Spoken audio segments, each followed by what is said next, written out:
Our next guest can tell us a little bit about that plan. He's the press secretary for the Rick Perry for President campaign, Robert Black. Robert, how are you? Scott, how you doing? Wonderful. Appreciate you joining us here on the program. We're going to start now and probably have to take a break here to finish our conversation on the other side of the break. But give me the cliff notes. Tell us what the Perry plan would do. Well, just like you were talking about, what Governor Perry laid out yesterday was simplifying our current tax system.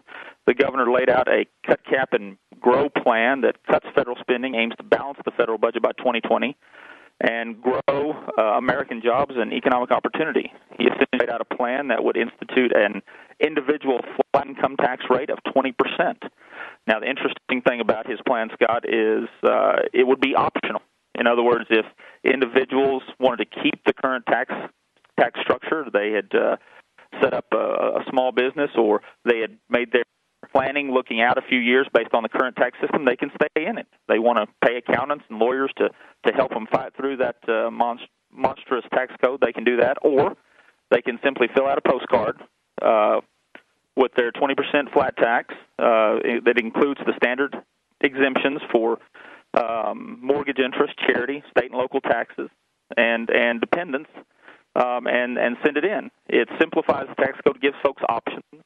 The governor's plan eliminates the tax on Social Security benefits, eliminates tax on dividends and capital gains, eliminates the death tax, and it does not include any kind of federal sales tax or value-added tax. So it's just what you were talking about, Scott. It makes things a lot simpler for a lot of folks. And, a lot of the flat tax plans remove deductions for mortgage interest, for charitable donations, which have, prompted criticism before. You keep those too, right? We do. We keep them. We think it's important to allow some deductions. The flat tax plan has always been criticized for their regressivity, if you will. The governor's plan is that it is a tax cut for everyone across all income brackets.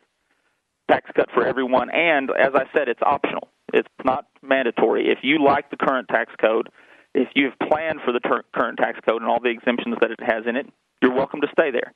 We think that, by and large, the vast majority of folks will go a simpler system. Understandable media and left-leaning criticism says, well, this is a boon for the rich. Millions in tax benefits that'll go to wealthy taxpayers. How do you address that sort of tired criticism of any reduction in taxes?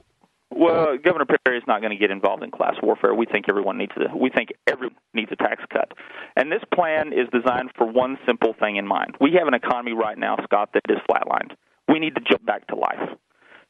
We need to give some confidence to small business owners, to investors, to people all across all income tax brackets so they can go out and they risk their capital. They can create jobs. The best way to get this country working again is to create jobs for folks and grow the base of taxpayers. We're not interested in class warfare. If someone's out there saying, well, so-and-so's not going to be paying enough taxes, we think the best way to get more people paying taxes is more people in a job. And that's what this plan is intended to do, jolt the economy back to life. Cut, balance, and grow. A new plan to get the economy growing again from Rick Perry yesterday. Is Press Secretary Robert Black joining us. Short break, Robert, then we'll finish this conversation on the other side of the break. Hang tight. And more of your feedback as well. Continuing our conversation now with Robert Black, Press Secretary for Rick Perry for President. Governor Perry announcing a flat, fair tax yesterday. Here's some of his comments announcing it. America is under a crushing burden of debt. And the president simply offers larger deficits in the politics of class warfare. Others simply offer these microwave plans with warmed-over reforms based on current ingredients. Central to my plan is giving every American the option of throwing out that 3 million words of the current tax code, and I might add the cost of complying with all of that code, in order to pay a 20% flat tax on their income. Cut, balance, and grow is the plan. By the way, this received some favorable attention. Robert, I wanted to ask you about the comments of Michelle Bachmann, obviously a fellow competitor for the GOP nomination, saying, hey, I like the plan of Governor Perry, and then she added this. It's, in essence, My plan. My is they say imitation is the sincerest form of flattery, and I've been talking for months about a simpler, flatter system that you can do on a postcard. I want to give you a chance to respond to what you're saying. I like what Governor Perry's coming up with because it's in essence my plan. Well, to be perfectly honest, I wasn't aware Congresswoman Bachmann had a plan. But pivoting a little bit off what Governor Perry had said there in the comments you made. Americans spend almost $500 billion every year complying with the current tax code. And that is money that can better be spent elsewhere, jolting this economy, and that's what we're trying to do here. We're trying to simplify this thing and bring some real common sense to what's going on in Washington, D.C. now, along with what the governor talked about in his tax reforms.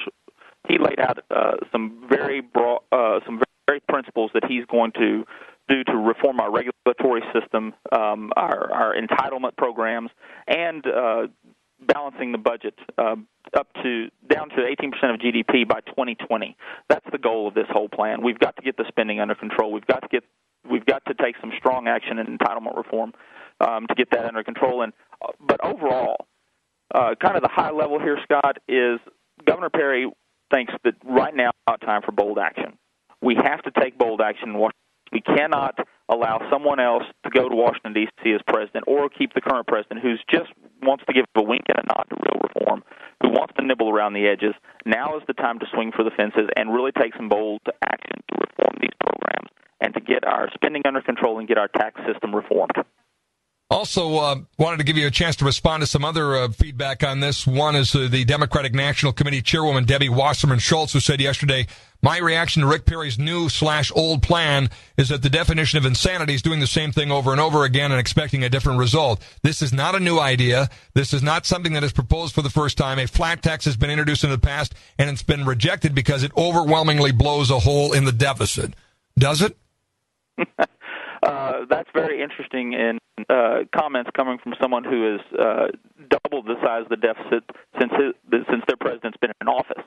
Let's face it. We're looking at a $14 trillion debt that this country is facing. Half of it has been because of President Barack Obama. And as for the comment of doing the same thing again and again, well, they tried an $800 billion bailout a couple of years ago, and now the president's come back. His only comeback to that was, well, we just didn't spend enough, so let's spend another $400 billion more to try it again. It didn't work the first time. It's not going to work the second time. Under this president, this country has lost a couple of million jobs.